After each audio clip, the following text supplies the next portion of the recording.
कैसे आप लोग? बहुत अच्छे। आज आप लोग देखिए मौसम कितना अच्छा मौसम है। अभी बारिश हुई थी ना? बहुत अच्छे। अच्छा बच्चों ये बताइए, अभी जब हम लोग पृथ्वी पे जितने प्राणी हैं हम लोग सांस लेते हैं तो कौन सी गैस अंदर लेते हैं? जोर से बोलिए आप लोग। ऑक्सीजन गैस लेते हैं ना? जब हम लोग सांस छोड़ते हैं तो कौन सी गैस बाहर निकलती है? ऑक्सीजन गैस हमें कहाँ से मिलती है? कौन हमको देते हैं? पेड़ पौधे देते हैं। और जब हम ऑक्सीजन लेते हैं, ऑक्सीजन लेकर के कार्बन डाइऑक्साइड जब निकालते हैं, उस कार्बन डाइऑक्साइड अशुद्ध गैस को कौन ले लेता है? पेड़ पौधे लेते हैं ना? बहुत अच्छे। देखिए अभी हम लोग जो है पेड़ के महत्व के बारे में सीखेंगे। आज हम लोग नई जानकारी लेंगे। देखिए आप लोग बोर्ड पे चित्र देख रहे हैं ना? ये जो नीचे का हिस्सा दिख रहा है, नीचे क्या बनाया गया है? जहाँ पे हम लोग रह रहे हैं, हम लोग जहाँ पे चल फिर रहे हैं, जहाँ पे निवास करते हैं, ये स्थान क्या है? पृथ्वी है। पृथ्वी के ऊपर देखिए जो गैसों का आवरण है, पृथ्वी के ऊपर जो गैसें हैं, देखिए उनके कई भाग, कई आवरण बनाए गए हैं। देखिए पृथ्वी से ऊपर की तरफ जो मौसम की घटनाएं घटती हैं, जैसे बादल से बारिश होना, तेज हवा का चलना, बिजली कड़कना, ये जो मौसम से संबंधित घटनाएं होती हैं, ये किस मंडल में होती हैं? किस मंडल में होती हैं?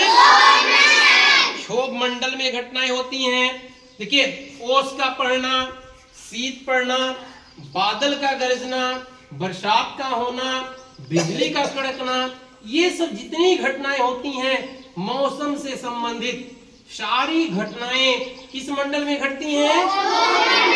क्षोभ मंडल में घटती हैं। बहुत अच्छे। क्षोभ मंडल के ऊपर जहां पे तापमान हर मौसम में एक समान रहता है, वहां तापमान में ज्यादा अंतर नहीं आता, उस मंडल को क्या कहते हैं? क्या कहते हैं? समताप मंडल कहते हैं ना?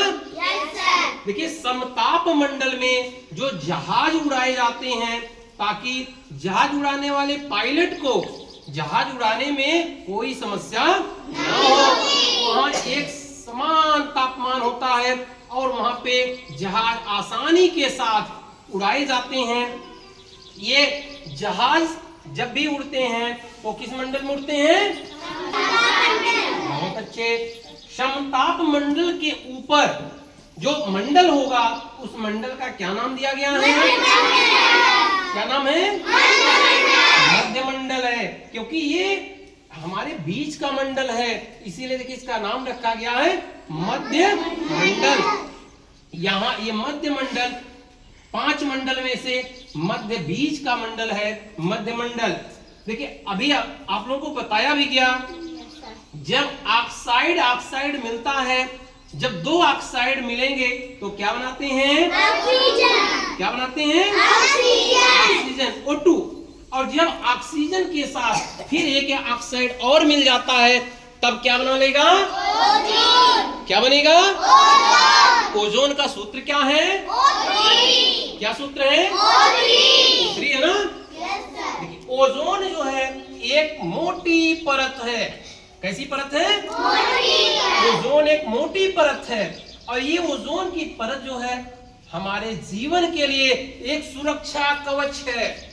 हमारे धरती पर जितने प्राणी हैं सबके लिए एक सुरक्षा कवच का काम करती है। सूर्य से जब पराबैंगनी जैसी हानिकारक किरण अपने पृथ्वी की तरफ आती हैं, कुछ इस किरणों को, ये जो है हमारा ओजोन मंडल है, ये ओजोन की परत किरणों को रोकने का काम करती है, इन किरणों को पृथ्वी से आने से रोकती है। लेकिन जैसे जैसे धरती पर हरे भरे पेड़ काटे जा रहे हैं, जंगल नष्ट किए जा रहे हैं, ऑक्सीजन की मात्रा कम होती जा रही है, तो ये परत कमजोर होती जा रही है। ओजोन की जो परत है वो कमजोर होती जा रही है, और जब ये परत कमजोर हो जा रही है, इस परत को भेद करके, इस परत को छेद करके पराबैंगनी किरणें हमारी पृथ्वी पे पहुंच रही हैं, और ये हानिकारक किरणें कैंसर जैसी हानिकारक बीमारियां बना रही हैं। ये हमारे शरीर पर घाव बनाती हैं, हमारे शरीर पे कैंसर बनाती हैं। जल में, नदियों में, जहां पे भी ये किरणें अगर जल से मिलती हैं तो जल दूषित हो जाता है। गैसों में आती हैं, वायुमंडल में आती हैं, गैसें दूषित हो जाती हैं। हमारे त्वचा पे पड़ती हैं, त्वचा पे कैंसर जैसी बीमारी बनाती हैं। ये सारी समस्याएं, सारी बीमारियां जो हैं, हानिकारक बीमारियां किन किरणों से होती हैं? पराबैंगनी किरणों से होती हैं। और पराबैंगनी किरण को कौन सी परत रोक रही है? ओजोन परत रोक रही है। ओजोन परत के बीच में जहां से ये किरणें गुजर रही हैं, वहां एक छिद्र हो गया है। उस छिद्र को क्या कहते हैं? क्या कहते हैं? ब्लैक होल कहते हैं। और ब्लैक होल जब तक बंद नहीं होगा, जब तक ऑक्सीजन की मात्रा हमारी पृथ्वी पे नहीं बढ़ेगी, जब तक हम हरे भरे पेड़ पौधे नहीं लगाएंगे, ये ओजोन की परत कमजोर ही रहेगी। तो हमारी जिम्मेदारी है कि हम लोग उस ओजोन के मंडल को, हम उसको जो है बना के रखें, सुरक्षित रखें, और धरती पे ज्यादा से ज्यादा हम लोग पेड़ लगाएं, पौधे लगाएं, जिससे कि ऑक्सीजन की मात्रा बढ़ती जाए। मध्यमंडल के बाद अगला